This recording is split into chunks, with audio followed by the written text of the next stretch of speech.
wanted to do a deep dive into what, for me anyway, and I suspect for most people, is an absolutely fascinating topic. The core and key origins to many of the world's religions, in this case specifically Christianity. Brian C. Muraresku has a new book out. It's called The Immortality Key, The Secret History of the Religion with No Name. Graham Hancock, in fact, wrote the foreword, if you're familiar with his work. And it's just amazing. On the line with us is Brian Muraresku, the author of this book. Brian, and he will be with us for the full hour. We're going to do a conversation as the great minds deep dive into this. Brian, welcome to the program, and thank you for writing this absolutely brilliant book. Let's start out with first of all, the premise of the book. What is the Immortality Key? Good to be here, Tom. Good to see you again. So, well, I've been searching for that key for about 13 years now. It's what one of the great religious scholars of the 20th century, Houston Smith, once referred to as the best kept secret in history, which is essentially two questions for me. Number one, did the ancient Greeks use drugs to find God, as controversial as that might be? And even more scurrilous, did the earliest Christians inherit some of that same technology? Are psychedelics at the root of Western civilization? Lots of controversy, lots of questions. I went on the hunt for the science. Yeah, and I could get where, it might be that psychedelics would do that. I don't recommend that people take psychedelics, and I would certainly never recommend that teenagers take psychedelics. But when I was 15 years old, I was living in the house out on the campus, right off campus at MSU, where they published an underground newspaper called The Paper, and Timothy Leary had sent this guy, Keith was his name, out. He had sent 12 people out, disciples, to preach the word. Keith brought a bunch of sugar cube LSD with him, and I took some. And that got me started on really a spiritual quest that's lasted my whole entire life. I mean, I would say it changed my life for the better in a very significant way. Led me to transcendental meditation, led me into just a whole world of things. It makes perfect sense that acid experience, as it were, would be a beginning point for religions. Tell us about the temple of, is it Eleusis? Yes, exactly, Eleusis. And I should just start by saying that I myself am a psychedelic virgin, which doesn't make me very hip in certain circles. So I really did try and go down this rabbit hole as objectively as possible. And one of the first stops it takes you along the way is Eleusis, which, for those who don't know, was sort of the epicenter of the ancient Mediterranean spiritual universe. It was this temple dedicated to Demeter and Persephone, the Greek goddesses of the grain, agriculture, and the underworld. And it called everybody from Plato to Marcus Aurelius for hundreds and hundreds of years on the promise of immortality. So you would do this pilgrimage trail from Athens up to Eleusis, about 13 miles there in ancient Greece, and you would drink this magical potion called the Koukion, and for some reason it would reveal to you the secrets of existence. And it was said that those who went to Eleusis would never die, that they somehow discovered something about the meaning of life. And I'm telling you that they do. So how interpenetrated with Greek religion? This was during a time of the Greek gods, right? I mean, this was not when how interpenetrated by hallucinogens or ethnogens, or I think I'm mispronouncing that word, was the Greek religion at that time? So, I mean, we don't really know in terms of the hard evidence. And that's what drew me into this mystery, is that, none of these theories are mine, by the way. The whole psychedelic hypothesis goes back to at least the 1960s, with John Marco Allegro and others claiming that, psychedelic mushrooms were somehow involved in the birth of Christianity. The book that I really follow, it came from the late 70s. It was co-authored by Gordon Wasson, Albert Hofmann, who discovered LSD, and Carl Ruck, who is still actually a professor at Boston University. And they claim that something like ergot, which is this natural fungus that grows on cereal crops, and from which LSD can be synthesized, by the way. They claim that that had somehow made its way into this magical potion and was responsible for unleashing these life-changing visions that the initiates would report at Eleusis. But for the longest time, there was no hard archaeobotanical data to support that. So that's what I went on the hunt for and wound up finding. And tell us about that. So I went to the site at Eleusis, and I asked the archaeologist there if I could test her chalices, which is a weird question. There are chemists and archaeologists who get together to do what's called organic residue analysis, ORA. And even if there are these chalices, cups, containers that are thousands of years old in some cases, you can scrape the inner surface and sometimes walk away with a pretty good idea of what may have been the ingredients in that beverage, right? And so we've discovered wine that goes back, 3,700 years. There's evidence for beer going back potentially 12 or 13,000 years. So it's really gained traction over the past few years. And when I brought that to the attention of the archaeologist in Greece, her response was that most of the vessels that had been excavated for the past century at Eleusis had all been treated, unfortunately, like cleansed for conservation purposes.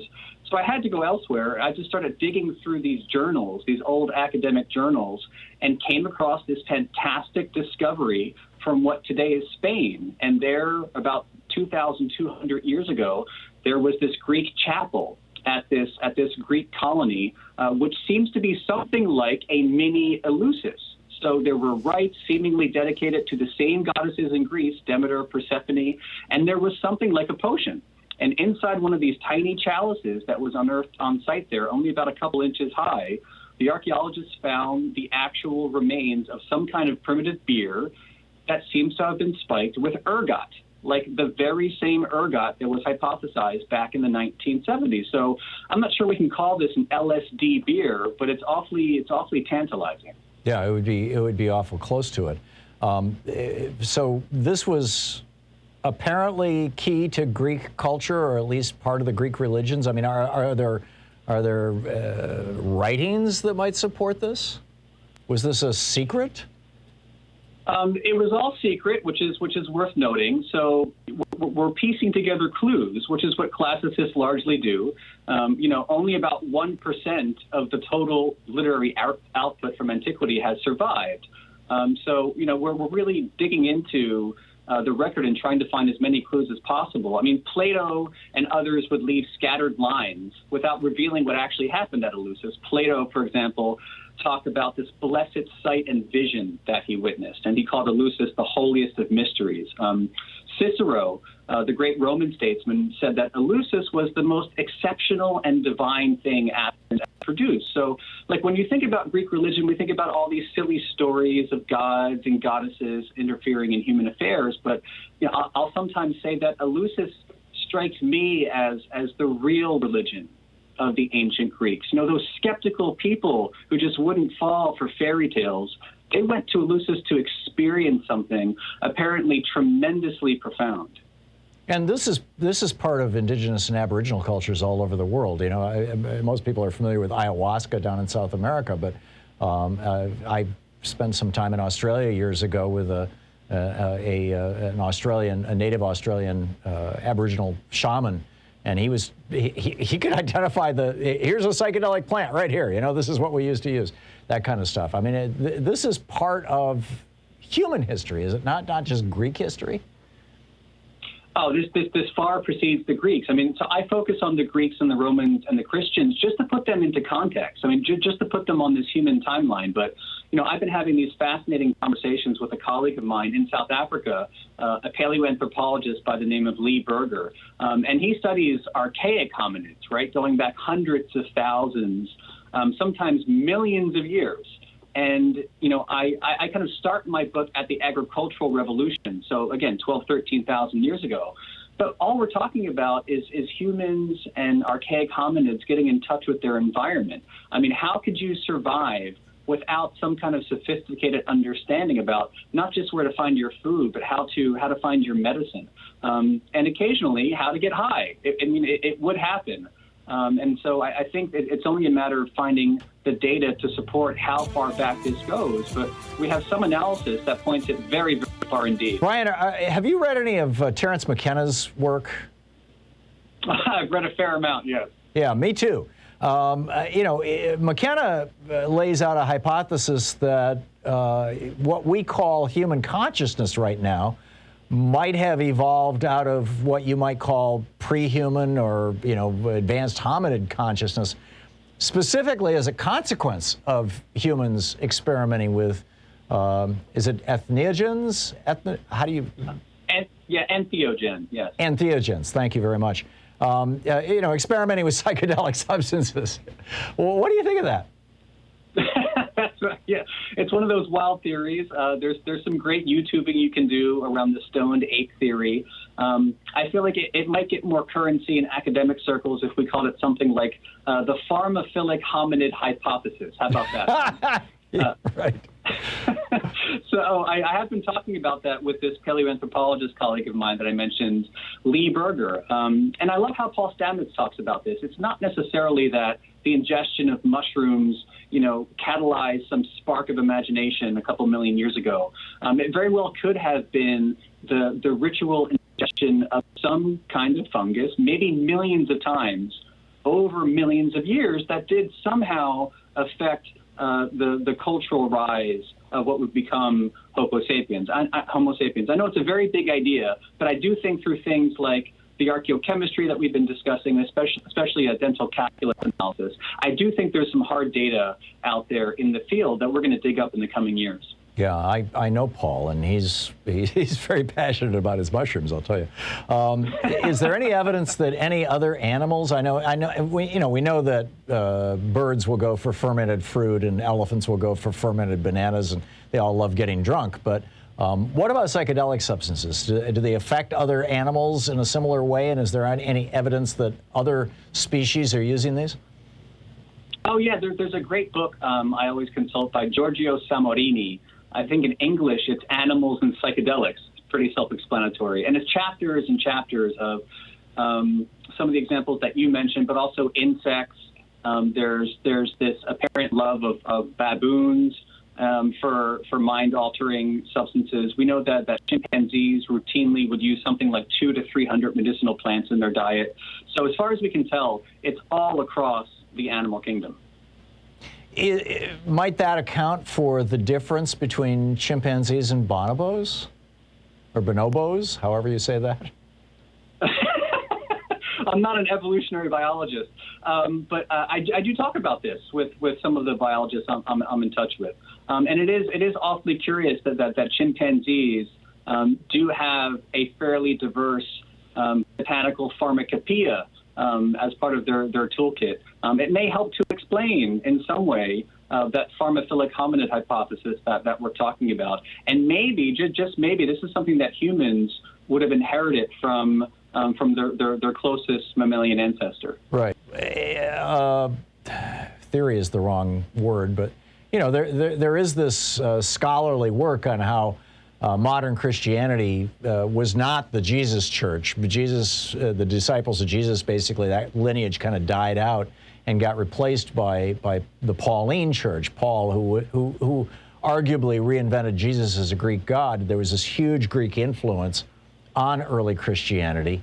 To what extent is that all real based on your scholarship, and to what extent might they have brought into Christianity their own use of psychedelics? I mean, that's the big question, and which is essentially two questions. Like was there a carryover in general from the pagan world to the Christian world? That, as far as I'm aware, is very uncontroversial. Sometimes referred to as the pagan continuity hypothesis.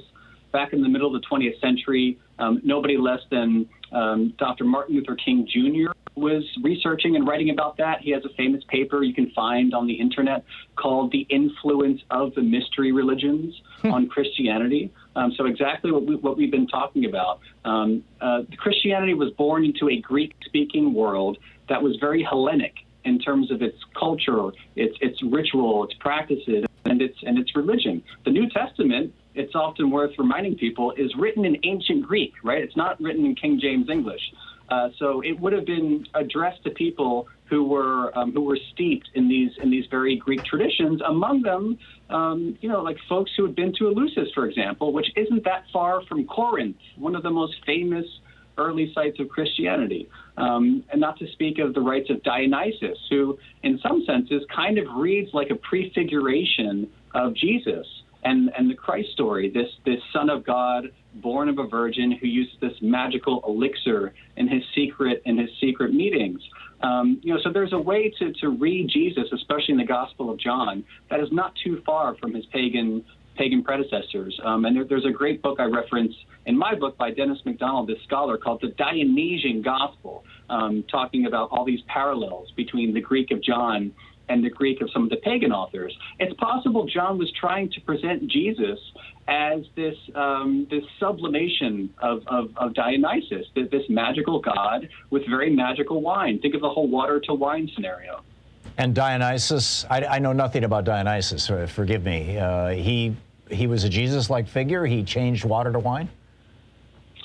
He did, centuries before Jesus did. So when you read about the wedding at Cana, so this is my 12 years of Catholic school coming to bear. But when you read the second chapter of John, the famous transference of the water into wine, a Greek ear in the first century, I think, would have easily made the connection to Dionysus. In the Greek district of Elis, for example, on the western Peloponnese, there was this old story that had been circulating for centuries about how on the Epiphany, again, the same day when we think this miracle at Cana took place, by the way, but on the Epiphany in January, the priest of Dionysus would go to the Dionysian temple and leave these empty water basins overnight. They'd arrive the next morning suddenly full of wine. So that this whole notion of water to wine was not new with Jesus. And again, even more tantalizingly, the concept of consuming divine flesh and blood was not new to Jesus either. It was, classical scholars write openly about the fact that the blood of Dionysus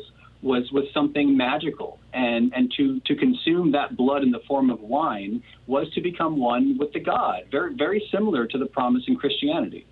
And you think this wine was spiked? Well, it was certainly spiked in the ancient Greek world. And so we have to think about wine and what that meant to somebody 2,000 years ago. Of course they had table wine like we did today, but as you dig into the literature in ancient Greek, I think the language matters because wine, first of all, is described as a pharmakon, which is the Greek word for drug. It's where we get pharmaceutical.